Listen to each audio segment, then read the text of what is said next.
Well, hello, everybody. I want to first thank you all for listening, watching, however you are tuning in.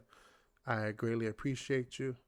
If you like what you hear, you want to support, subscribe to the podcast, subscribe to the channel, hit the like button, all those wonderful things. Tell your people to check me out.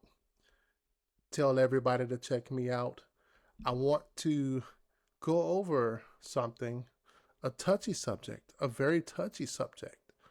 I want to talk about race and the presidential race. And without further ado, I'm just going to get into it. Hello, everybody. I'm Ernest James Shepard. I'm a black man, middle aged black man living in America in one of the most difficult times in my lifetime. Definitely not what my ancestors dealt with. My ancestors dealt with bondage, they dealt with captivity, they dealt with not being able to learn how to read or write and count. And those who did, they had to do so in secrecy. So, not that type of time. But as I tune in to one of the presidential candidates, it would be the presidential candidate on the Republican side, the man who is the former president. We have to stop calling him the president because he's not the sitting president. We don't do that for Bill Clinton. We didn't do that for Ronald Reagan. We don't do that for George Bush. We don't do that for Barack Obama, Jimmy Carter, or any former president. It's literally former president, not Mr. President. So we have to stop with that. But that's not why we're here today. We are going to go over again a very touchy subject, race and the presidential race. And like I say, I'm a middle-aged black man in one of the most segregated cities in the country of Chicago, Illinois, and my experiences and other experiences for those who look like me are they're not unique with some of the other things that's going on in the country, but one would think, hearing the rhetoric of make America great again, one would think that America being great for me, a middle-aged black man, that means I'm back in bondage, or my voting rights have been revoked, or I'm stuck with what Donald Trump calls as a black job. I'm stuck with getting pennies on the dollar while someone who is not as qualified as me but fit a particular skin tone, they're doing okay. I'm fighting back words. I'm fighting back thoughts right now, but I'm gonna go there. So I'm just preparing you all ahead of time. I am washing out some of the thoughts that I have with the rhetoric in regards to the Haitian community, not just in Springfield, Ohio, but the Haitian community all over the country. And listening to a presidential candidate and his running mate talk about spreading lies, to be honest, how the Haitian members of the Haitian community, they are snatching away dogs, cats, and pets so they can eat them. And it that and a few other things that just got me wondering, where are we as a country? Have we grown? Have we learned to adapt? Have we learned to live with each other, love each other, like each other,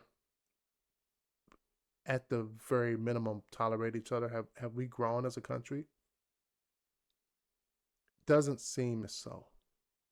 There are some pockets in the country where everyone gets along.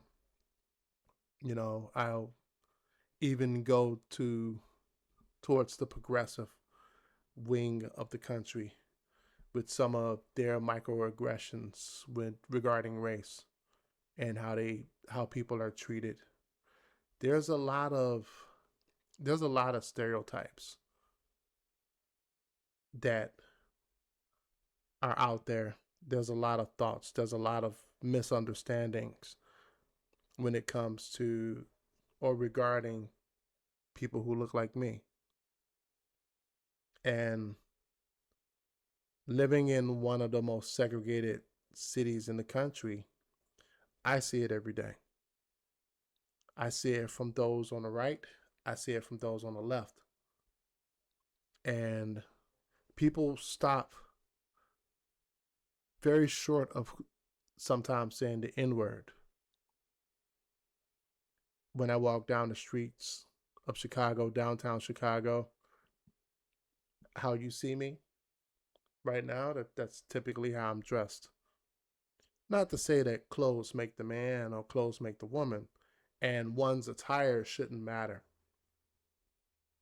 But I look as though I'm going to do the same thing that a lot of the people that I come across in the streets of Chicago are trying to do as well. Hardworking man. I work 40, 45, sometimes 48, 50 hours a week, sometimes. And I do everything that I can in order to make sure that there's a roof over my head, there's food in my refrigerator, and those who I love need for not, want for not.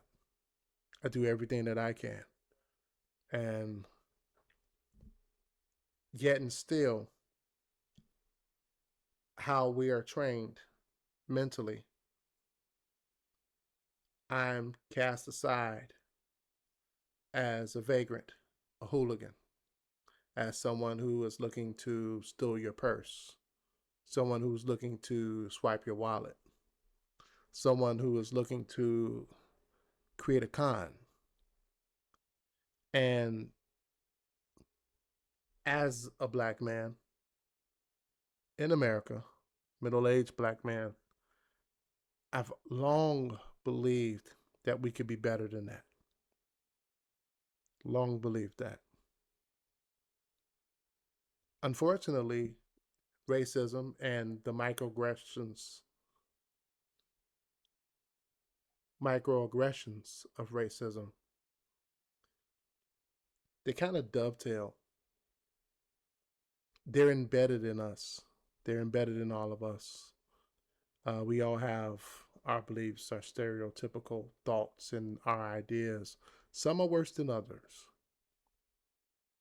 So, as a black man, I wouldn't give myself a pass. I have my own thoughts, but one of the things that I was taught as I was younger was to give everybody a clean slate. You know, nothing offends me more, even more than being called the N word. Nothing offends me more than when I see a white woman or Asian woman clutch their purse in my presence. Because while they're not calling me the N word, while they're not calling me that, they're implying it. They're implying that I'm there, my sole purpose to be there, not to go to work and feed my family. My sole purpose is to steal their purse or their belongings or run a con. And it's a lot of it is sold in our brains.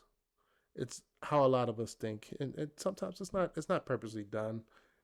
We instinctually do these things, and it's sad, but unfortunately, that's who we are, and I deal with it every single day of my life, and I'm not alone. There are many others who deal with it every day. Hell, I've even on the train, sometimes I'll see young men and I'll grab my belongings closer to me just because I don't want anything stolen. So question that I pose to each of you is, where does the problem lie and how do we fix it? How do we change things? How do we make America great? Not make America great again. How do we make it great? How do we go about fulfilling the promise that we were meant to be? Not with our forefathers, because our forefathers, they were fucked up and flawed. Many of those forefathers saw myself, my family, others as three-fifths of a man. We were considered as merch. We were not considered as equal. We were not considered as humans. Yet and still, the same people who weren't considered as humans, the same people who had to drink out of the shitty, dirty water fountains, the same people who were told were unclean, we were all in charge of cleaning the babies, feeding the babies, and I'm not talking about black babies, I'm talking about white babies. We were all in charge of those things. And it created a psychological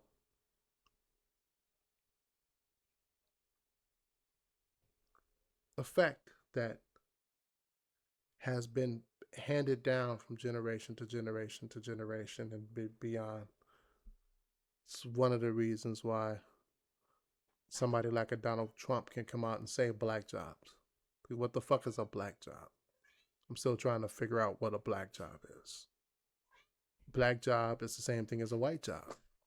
It's the same thing as a Spanish job. It's the same thing as an Asian job. It's the same thing as a Russian job, Italian job. All those things are the same. All those things are the same. And it bothers me as a middle aged black man in America when I hear about how a nation of people, a race of people, Haitians,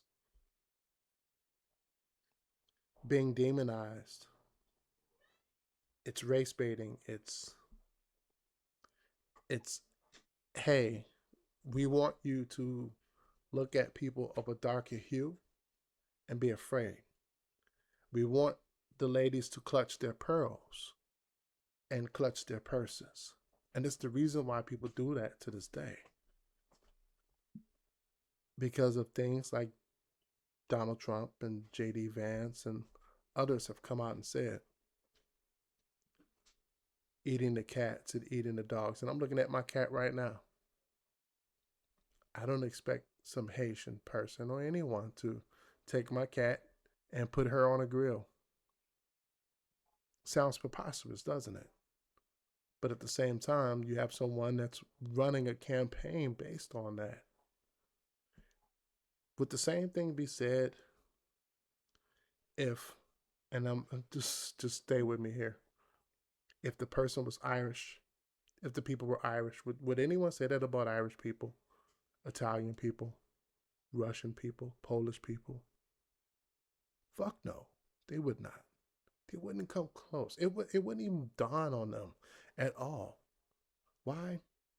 Because they identify as the same hue. A lot of times, if we don't know a person's name, and names, how they're spelled, oftentimes say where you're from. But if we don't know a person's name, we're just looking at a person, we immediately assume that they are white, black, Hispanic, Asian. And we rely on the lazy tropes that we've long relied on for decades when America was supposedly great.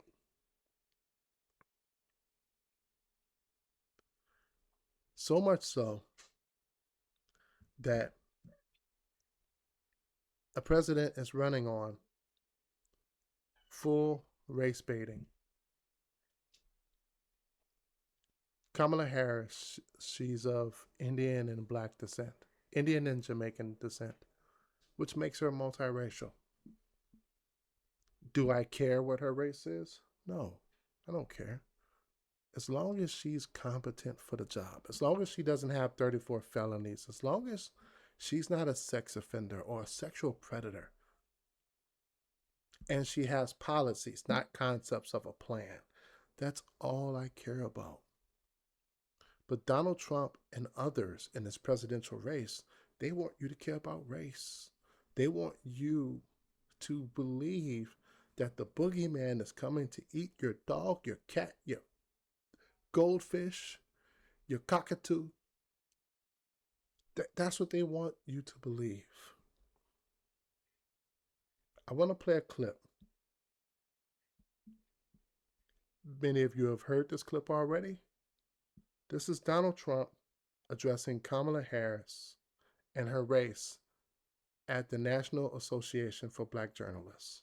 Just listen to this real quick. Some of your own supporters, including Republicans on Capitol Hill, have labeled Vice President Kamala Harris, who is the first Black and Asian American woman to serve as vice president and be on a major party ticket, as a DEI hire. Is that acceptable language to you? And will you tell those Republicans and those supporters to stop it? How do you define DEI? Go ahead. How do you define diversity, equity, inclusion? Okay, yeah, go ahead. Is that what your definition? That is. Give me a definition then. Would you give me a definition? DEI. Give me a definition. Sir, I'm asking you a question, a very direct question. Define it for me if you I just defined it, sir. Do you believe that Vice President Kamala Harris is only on the ticket because she is a Black woman? Well, I can say no. I think it's maybe a little bit different. So I've known her a long time indirectly, not directly very much, and she was always of Indian heritage, and she was only promoting Indian heritage. I didn't know she was Black until a number of years ago when she happened to turn Black, and now she wants to be known as Black. So I don't know, is she Indian or is she Black? She has always identified as a Black woman. I respect either one. I respect either one, but she obviously doesn't, because she was Indian all the way, and then all of a sudden she made a turn and she became a Black person. Just to be clear, sir, This man wants to be the president again. And that's the campaign that he's running. And in parts of a segregated city, I've already heard it in parts of segregated cities, several segregated cities, rural towns, communities. There are people who are eating this up. Just a week ago, Janet Jackson, or a little more than a week ago, Janet Jackson was quoted as saying, Kamala Harris isn't Black, she has a white father. No substantiated proof, just that's what she heard. So this is the rhetoric that people want us to go in on. This is what people want us to believe. As if being Black is a terrible thing. As if having a different hue than your neighbor is devilish, it's fiendish, it's a crime. Some of this reminds me of conversations that I used to have with someone who I considered a friend for close to 23 years. Me and this guy, we worked together.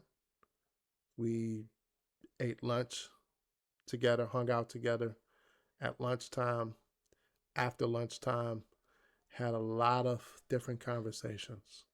A lot of conversations about numerous topics. In the beginning, it was sports and so on and so forth. And then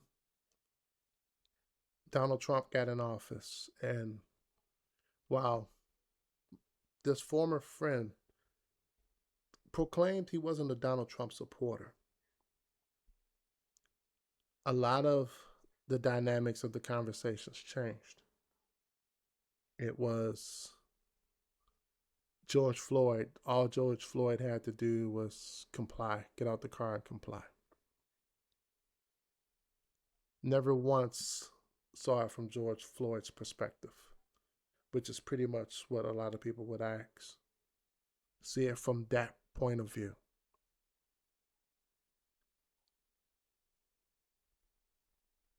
There would be others, Breonna Taylor. Well, if she didn't have such and such and such and such for a boyfriend, it wouldn't have. Ahmaud Arbery. Well, if he wasn't running away from, and the people he was trying to get away from were not even police officers. They were people who were doing their civic duty, at least in their minds, to protect their community in their minds. And their idea of protecting the community was to see someone who was black, like me, and find out why in the hell is he doing in their neighborhood running. He had to have committed a crime. Same thing as women in the city of Chicago seeing me downtown and they clutch their purses immediately without knowing me, the man.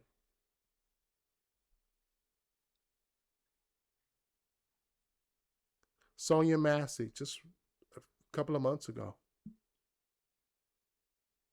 murdered,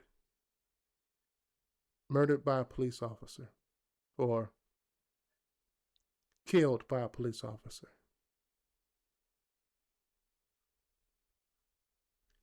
If, and these names that I mentioned, and there are plenty of other names, but these are some of the most recent names. Sandra Bland, speeding ticket.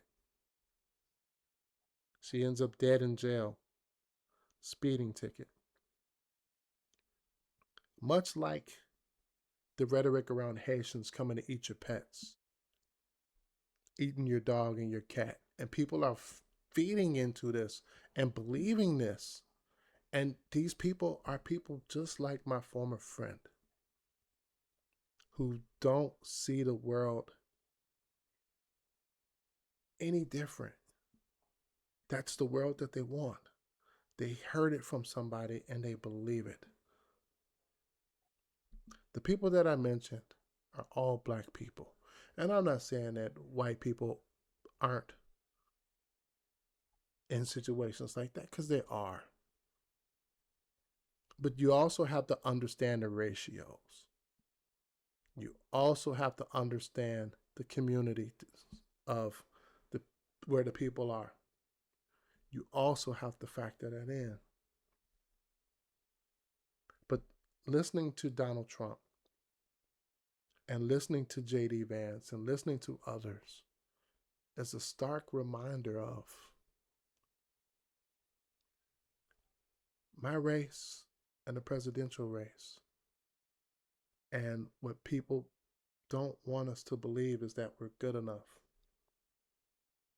What people don't want us to feel is that we can aim as high as we want. I'm not touching the ceiling when I raise my arm. I can go higher. They want people to believe that we eat dogs, we eat cats, we are criminals, we're rapists, we're cons, we sell fentanyl and all of that. That's what they want people to believe. People like my former friend. People like the folks that clutch their purses. And it's a shame that that's where we are as a country now. That's our political landscape now. And we have trauma ourselves. We don't we're not I'm losing kind of caught up in my emotions for a second.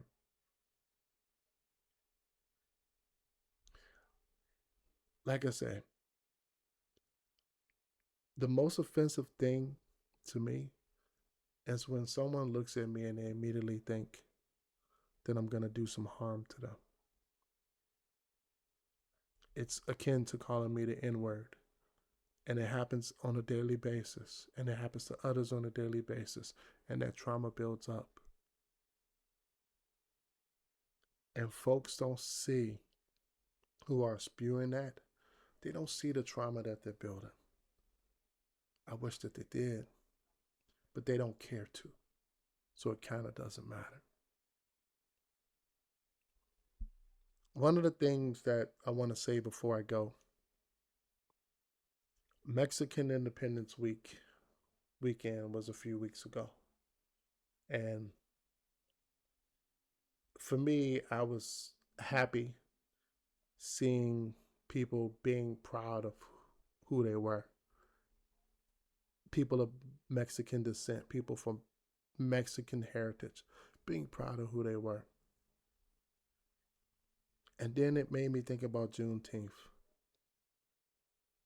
And it goes back to conversations with my former friend, who, the moment that it was announced that Juneteenth was going to actually be a federal holiday, he immediately bashed it.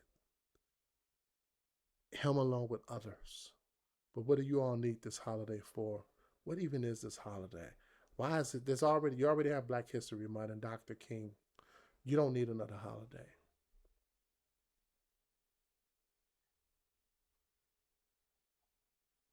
They want us and they want you to see us as nothing more but lesser than. Kamala Harris being multiracial, Indian and Black, running for the President of the United States. Why is that a bad thing? How come we can't be proud about that? How come she can't talk about that and beam with pride as she talks about that? That's not bringing race into the political landscape in the sense that some people would want to believe. When people are on the stump and they're talking to their fans, their followers, their believers, they first thing that I hear presidential candidate says, I'm a proud child of immigrants who came from such a country. But unfortunately, when it comes to race and the presidential race, being proud of Black culture and being Black and Black things, it's not as important because we're nothing more than people who eat dogs, cats, and pets.